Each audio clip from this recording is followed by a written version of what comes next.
الرحمن الرحیم ویورز کیسے ہیں؟ آج آپ کی خدمت میں بہت ساری خبریں لے کر آیا ہوں، اور سب سے پہلی جو خبر ہے وہ یہ ہے کہ عمران خان کی لاہور ہائی کورٹ میں پیشی، اور اس کے ساتھ ساتھ جو ہے صدر عارف علوی کا 9 اپریل کو کے پی کے اور پنجاب کا جو الیکشن شیڈیول ہے وہ ڈیٹ اناؤنس کی گئی ہے، اس پر بات کریں گے۔ اور چیئرمین نیب جو ہیں آفتاب سلطان کا استعفیٰ ابھی تھوڑی دیر پہلے ٹی وی پہ نشر ہوا، اس پر بات کریں گے۔ اور مظاہر نقوی صاحب جو سپریم کورٹ کے جج ہیں، ان کی آئیڈیو کے حوالے سے بات کرتے ہیں۔ تو سب سے پہلے عمران خان کی لاہور ہائی کورٹ میں پیشی اور وہاں پر کیا معاملات ہوئے۔ جیسا کہ آپ کو معلوم ہے کہ لاہور ہائی کورٹ میں عمران خان کی ایک پٹیشن فائل ہوئی راہداری ضمانت کے لیے، پروٹیکٹیو بیل کے لیے۔ اچھا، اس پر جو دستخط کیے گئے ہیں وہ اور وکالت نامے پہ جو دستخط ہیں وہ مختلف ہیں۔ تو جو جج صاحب تھے انہوں نے جو ہے وہ بیل جو ہے ان کی جو ہے وہ نہیں لی، اور وہ جیسا کہ آپ کو معلوم ہے اس سے پہلے جو میں نے ویڈیو کی ہے اس میں بتایا تھا کہ جج صاحب نے جو ہے وہ عدم پیروی خارج کر دی، لیکن جج صاحب نے یہ کہا تھا کہ آپ 20 تاریخ کو جو ہے وہ پیش ہو جائیں اس دستخط کے حوالے سے۔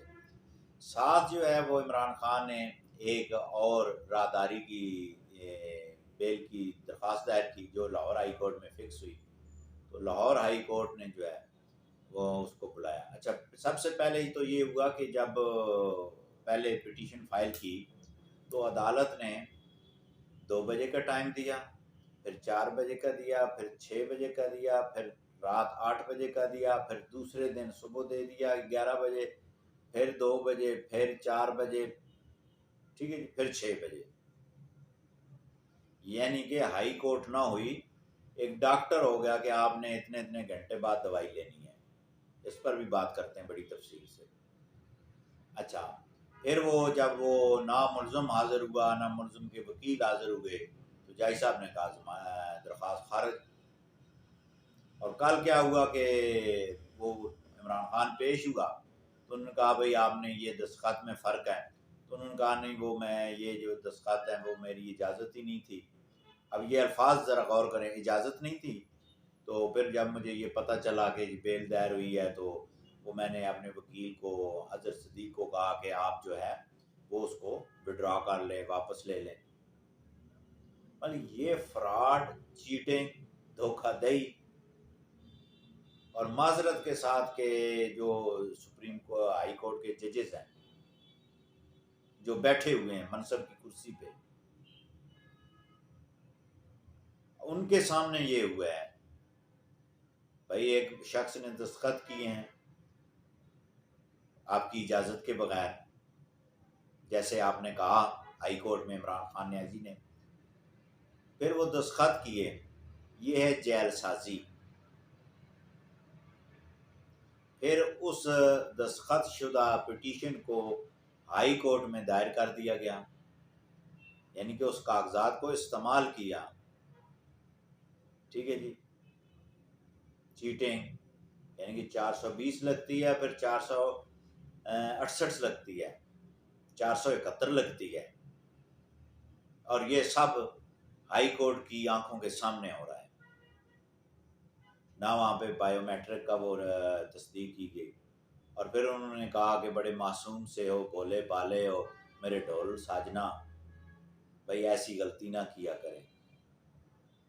تو یہ جو معذرت کے ساتھ یہ جو عدالتوں کا رویہ بھی ہے، عدالت تو کہتے ہیں کہ قانون جو ہے وہ سب کو ایک نظر سے دیکھتا ہے، تو یہاں یہ محسوس ہو رہا ہے کہ قانون کی 2 آنکھیں ہیں، جب دل کیا ایک آنکھ بند کر لی، جب دل چاہا دوسری کھول لی، پہلے والی بند کر دی۔ بھائی آپ دیکھیں کہ نواز شریف کے کیسز ہوئے، زرداری کے کیسز ہوئے، دیگر سیاسی جو پارٹیوں کے قائدین ہیں ہر تاریخ پہ پیش ہوتے رہے ہیں۔ اور یہ واقعی انوکھا لاڈلا ہے کہ جو ہائی کورٹ کو بھاشن دیتا ہے اور ہائی کورٹ تسلیم کرتی ہے، بھائی ٹھیک ہے ٹائم لے لیں، اتنے بجے آ جائیں، اتنے بجے آ جائیں، اتنے بجے آ جائیں۔ اور کل جب وہ جج صاحب نے بلایا، جب یہ گئے تو 1 گھنٹہ تو یہ موصوف گاڑی میں بیٹھے رہے، جہاں پہ وہ 2 رکنی بینچ کے پاس زیر سماعت تک ہے۔ تو انہوں نے کہا نہیں وہ آپ ایسا کریں جج صاحب آ جائیں، ہائی کورٹ کے جج صاحب کو کہنے کا مطلب یہی ہے کہ آپ آ جائیں، وہ نہیں آ سکتا، آپ اس کی گاڑی تک آ جائیں، اس کی حاضری لگا لیں۔ پھر 1 گھنٹہ جب بیٹھا رہا، اور بیٹھے رہنے کے بعد جب یہ وہ پلستر جو ہے وہ لگا کے وہ وہاں گیا ہائی کورٹ میں اپیرنس ہوا، تو وہاں پہ ودن نو ٹائم جو ہے وہ مارچ کی جو ہے ڈیٹ ڈال گئی، بھی ٹھیک ہے آپ کو راہداری بیل دی گئی۔ اچھا آج جو ہے شاہد خاقان عباسی کی تاریخ پیشی تھی، وہ کسی وجہ سے نہیں جا سکے، تو ان کے وارنٹ گرفتاری جاری کر دی ہے۔ بھائی قانون سب کے لیے ہے، ایک آنکھ سے دیکھیں، خاقان عباسی بیل آؤٹ ہے، ہر تاریخ پہ جاتا ہے، آج وہ پیش نہیں ہو سکا فوری طور پہ۔ آج تو آپ نے یہ نہیں کہا کہ 2 گھنٹے کا ٹائم لے لیں، شام کو 6 بجے آ جائے، رات کو 8 بجے آ جائے، چلیں کوئی بات نہیں کل آ جائیں، 12 بجے آ جائے، نہیں آیا 6 بجے شام کو پھر آ جائیں۔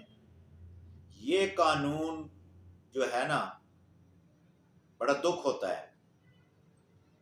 ایوری سٹیزن کانسٹیٹیوشن کے جو ہے وہ یہ محافظ بیٹھے ہوئے ہیں یہاں پہ،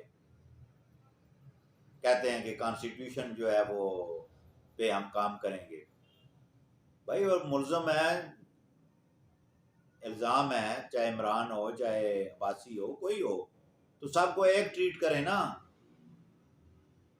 یہاں پہ تو میں نے آج تک نہیں دیکھا، اور ہائی کورٹ میں 5 7 سال سے عام لوگوں کی پٹیشنیں پڑی ہیں پینڈنگ، ریٹ پٹیشنیں، سول ریویژن پینڈنگ پڑی ہوئی ہیں، نمبر ہی نہیں آتا۔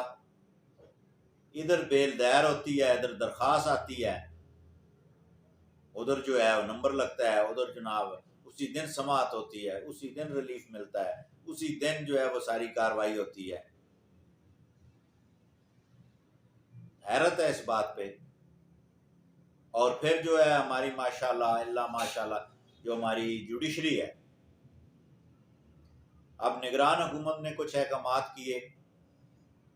اچھا یہ کانسٹیٹیوشنلی یہ ہوتا ہے کہ جب نگران سیٹ اپ بنتا ہے تو وہ فری اینڈ فیئر الیکشن کرانے کے لیے وہ تبدیلیاں کرتی ہے اور کر سکتی ہے۔ مثال کے طور پہ اگر ایک گورنمنٹ جو ہے وہ اپنا ٹینور پورا کرتی ہے، نگران سیٹ اپ آتا ہے، تو ڈیفینیٹلی جو پہلے والی گورنمنٹ ہے اس کے تمام ڈی پی او، ڈی سی او، سیکٹری حضرات وغیرہ وہ تمام انہی کے لگائے ہوتے ہیں، وہ ان کا ایک ٹیم ورک ہوتا ہے کہ ہم نے ایسے کام کرنا ہے، پھر مراسم ہوتے ہیں۔ اچھا نگران سیٹ اپ کو یہ محسوس ہوتا ہے کہ چونکہ ان کا ہے تو ادر سائڈ سے دیگر پولیٹیکل پارٹی کا ایلیگیشن نہ آئے، اس لیے وہ ٹرانسفر کرتی ہیں۔ اچھا جو حکومت جو اس سے قبل کچھ ایسے احکامات کرتی ہے جس کا بینیفٹ ملنے والا ہو الیکشن میں، ان کو بھی وہ روک دیتی ہے۔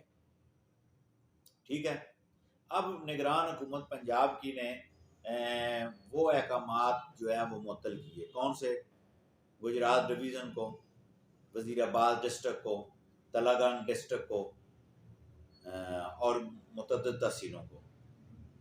نگران سیٹ اپ نے یہ کہا کہ ٹل دا نیشنل الیکشن ان کے یہ نوٹیفیکیشن جو پچھلی حکومت نے کی ہے وہ سسپینڈڈ ہے، یعنی اس تک معطل ہے۔ جب یہ الیکشن پروسیس ہو جائے گا تو وہ بحال ہو جائیں گے۔ آج جو ہے وہ ہائی کورٹ نے کہا نہیں آپ کر ہی نہیں سکتے، وہ بحال کر دیے، گورنمنٹ کا وہ نوٹیفیکیشن معطل کر دیا، یعنی کہ وہ بحال ہیں۔ سیاست میں عدالتوں کو پتہ نہیں کیا مسئلہ ہے، اور یہی آئین کہتا ہے کہ آپ تمام ادارے اپنی حدود میں رہیں، جو جس کا ڈومین ہے وہ اس میں کام کرے۔ اب جو وہ آئیڈیو لیک ہوئی پرویز الہی کی اور مظاہر نقوی صاحب کی، بڑی بڑی مثالیں دی گئی ہیں. بھائی مظاہر علی نقوی صاحب نے کیوں نہیں استعفیٰ دے رہے؟ کیا مسئلہ ہے؟ یا اس کو جو ہے وہ آپ وضاحت فرما دیں کہ میری آواز نہیں ہے، محمد خان بھٹی جو ہے وہ میرے گھر میں نہیں ہے. تو یہ ساری باتیں دیکھیں. ملک قیوم کے خلاف ایلیگیشن آیا، آپ کو یاد ہوگا. ہم یہ کہتے ہیں کہ کسی جج کے ساتھ کسی پولیٹیکل آدمی کے مراسم نہیں ہونے چاہیے اور نہ ہی ججز کو رکھنے چاہیے. سپیریئر کورٹس ہیں. تو وہ جو آئیڈیو آئی تو اس کے بعد کیا ہوا؟ پھر اس کے دو ہی راستے ہوتے ہیں، یا تو جج صاحب خود ریزائن دے دیں، یا سپریم جوڈیشل کونسل میں وہ ریفرنس جائے، وہاں پہ وہ اپنا پلیڈ کرنا چاہے پلیڈ کرے، ادروائز جو ہے وہ جوڈیشل کمیشن کا فیصلہ ہوگا وہ فائنلائز ہو جائے گا. تو ملک قیوم نے جب یہ آئیڈیو آئی تو ملک قیوم نے جو ہے وہ کر دیا، اس کو ریزائن دے دیا. ہو سکتا ہے وہ یہ سمجھتے ہوں کہ بھائی ٹھیک ہے یہ بات جینین ہے تو اب میں اس میں نہیں جانا چاہتا، ریزائن دے دیا. چلیں ایک اچھی بات ہے، انہوں نے تسلیم کیا. جو میاں نواز شریف کو جس جج نے سزا دی، ارشد ملک کی ویڈیو بھی آئی، اللہ تعالیٰ اس کو جنت دے، فوت ہو چکا ہے. تو اس پہ جب یہ پروسیڈ ہوا تو اس کو کیا ہائی کورٹ نے سسپینڈ نہیں کیا؟ سسپینڈ کیا، پھر سروس سے ڈسمس کیا، اور اس کے بعد جو ہے وہ اللہ جنت دے اس کو، وہ فوت ہو گیا. تو وہ یہ ساری ایکسرسائز ہوئی ہے نا، اور اسی کی بنیاد پہ جو ہے یہ مسلم لیگ نون والے جو ہے وہ جیلوں میں رہے ہیں. بلکہ اس میں ان کی سزا نہیں ہے، وہ سارا اوپر سے جو بھی تھا ویڈیو میں. تو اب مظاہر نقوی کی جو ویڈیو آئی ہے آئیڈیو، بھائی آپ ریزائن دیں یا فیس کریں.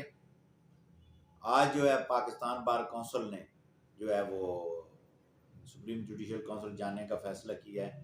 تو وزیر داخلہ جو ہے انہوں نے کہا کہ ہم اس کو جو ہے فائنلائز کر کے چیف جسٹس آف پاکستان سے یہ درخواست کریں گے کہ آپ جو ہے اس کو پروسیڈ کریں. اب دیکھتے ہیں کہ ہائی کورٹ جو ہے وہ اور سپریم کورٹ جو ہے وہ کیا کرتی ہے اور کس حد تک جو ہے وہ یہ معاملات کرتے ہیں. تو بھائی یہ جو دکانداری ہے نا یہ بند ہونی چاہیے. میں کہتا ہوں کہ کسی شخص کو، ایک عام آدمی کو بھی معذرت جی، عام آدمی کو بھی جو ہے وہ اتنا ہی ریلیف ملنا چاہیے جتنا ایک بڑے کو ملتا ہے.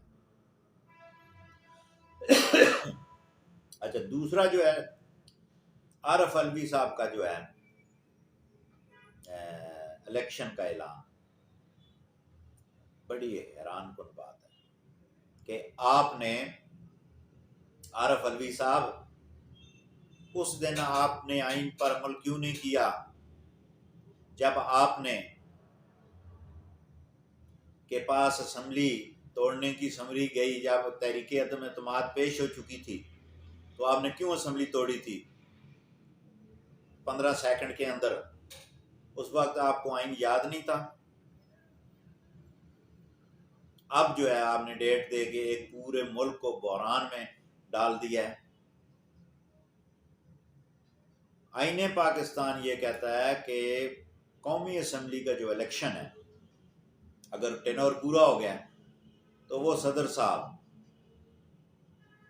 مشاورت کے ساتھ، الیکشن کمیشن کی مشاورت کے ساتھ ڈیٹ صوبوں کا تو ہے ہی نہیں. آئین پاکستان میں لکھا ہوا ہے کہ پروونشل جو ہے وہ گورنر نے کرنا ہے، اور اس کے بعد وہ خاموش ہے آئین پاکستان. ہاں اس کا یہ ایک طریقہ ہے کہ اگر گورنر ڈیٹ نہیں دیتا تو وہ متعلقہ ہائی کورٹ یا سپریم کورٹ میں پٹیشن جائے، وہاں پہ وہ اس کی تشریح کر دیں. یہ تو ایک بات سمجھ میں آنے والی ہے. جب آپ کا اختیار ہی نہیں ہے، آپ جو ہے وہ پی ٹی آئی کے جو ہے ورکر کے طور پر کام کر رہے ہیں، آپ صدر پاکستان ہیں، صدر پاکستان بنے، نہیں تو بآسانی ورکر تو آپ بن جائیں، ریزائن دیں تو روڈوں پہ آئیں. الیکشن کمیشن نے اب ہونا یہ کیا ہے، ڈیٹ آ گئی ہے، اچھا schedule election commission of Pakistan نے جاری کرنا ہے۔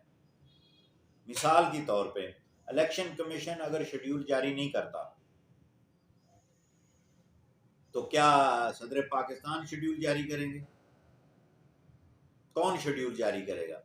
آج غالباً اجلاس بھی ہونے والا ہے، جو میرا خیال یہ ہے کہ ہو سکتا ہے وہ یہ اجلاس جو وہ الیکشن کمیشن کے ممبران ہیں اس میں سے ایک جو ہے ہو سکتا ہے وہ حاضر نہ ہو، یا کسی بیماری شماری کا بہانہ ہو جائے یا کچھ بھی ہو جائے تو وہ بینچ بھی ٹوٹ سکتا ہے، میری ذاتی آبزرویشن ہے۔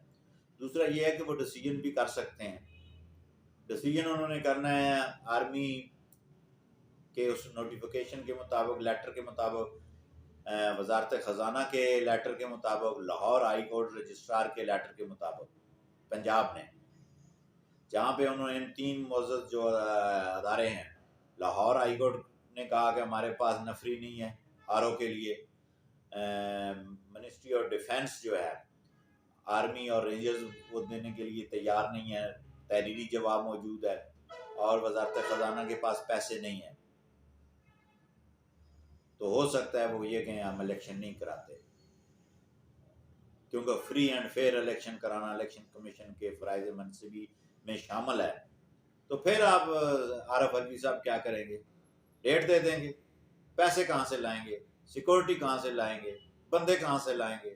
اور بھائی یہ آپ کا کام نہیں ہے، جو آپ کا کام ہے نا آپ وہ کریں، جو اسمبلی جائے اس پہ آئین کے مطابق دستخط کریں، اور جو پچھلے دنوں قومی اسمبلی نے جو بل بھیجے، جو اسمبلی نے پاس کیے، وہ تو آپ نے واپس کر دیے، وہاں آپ کی ڈیوٹی نہیں ہے۔ تو ایسے ملک کو بحران اور بحرانی کیفیت میں مبتلا کرنا یہ میں سمجھتا ہوں مناسب نہیں ہے۔ آگے ہی ہماری جو ہے وہ ملکی معیشت جو ہے وہ کافی خراب ہو چکی ہے، اور اس کے ساتھ ساتھ جو ہے یہ تمام معاملات جو ہیں کافی جو ہے وہ ڈسٹرب ہو چکے ہیں۔ تو ہم یہ چاہتے ہیں کہ اس ملک میں استحکام آئے۔ استحکام کیسے آئے گا؟ مثال کے طور پہ ایک گھر کے 5 افراد ہیں، یعنی کہ 5 بھائی ہیں، وہ گھر کا استحکام کیسے لائیں گے؟ وہ جب انہوں نے کام بانٹ لیے ہیں نا